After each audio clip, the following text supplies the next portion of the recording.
The snowstorm. Yes. Wow. Let's go. This is Apple Tree Farm. This is Mrs. Booth the farmer. She has 2 children, called Poppy and Sam, and a dog called Rusty. In the night there was a big snowstorm. In the morning, it is still snowing.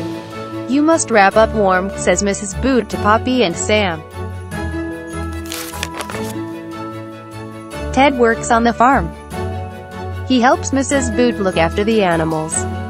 He gives them food and water every day. Come and help me, calls Ted. Where are you going? Says Poppy. I'm taking this hay to the sheep, says Ted.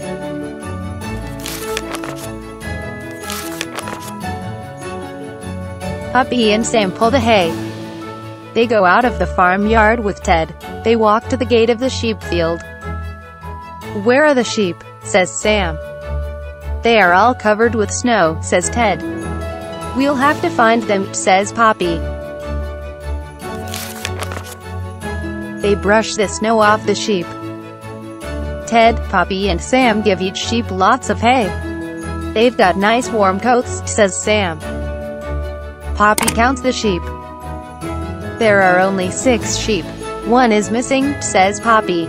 It's that naughty Wooly, says Ted. Yes. They look for Wooly. They walk around the snowy field. Rusty, good dog, find Wooly, calls Sam. Rusty runs across the field. Ted, Poppy and Sam run after him. Rusty barks at the thick hedge. Ted looks under the hedge. Can you see anything? Says Sam. Yes, Wooly is hiding there. Clever Rusty, says Ted. Come on, Wooly. Let me help you out, old girl, says Ted. Carefully he pulls Wooly out of the hedge. There's something else. Look, I can see something moving, says Sam. What is it, Ted? Says Poppy. Ted lifts out a tiny lamb. Wooly has had a lamb, he says. We'll take it and Wooly to the barn. They'll be warm there. Poppy rides home. She holds the lamb. What a surprise, she says. Good old Wooly. Okay. Goodbye. Thank you for watching.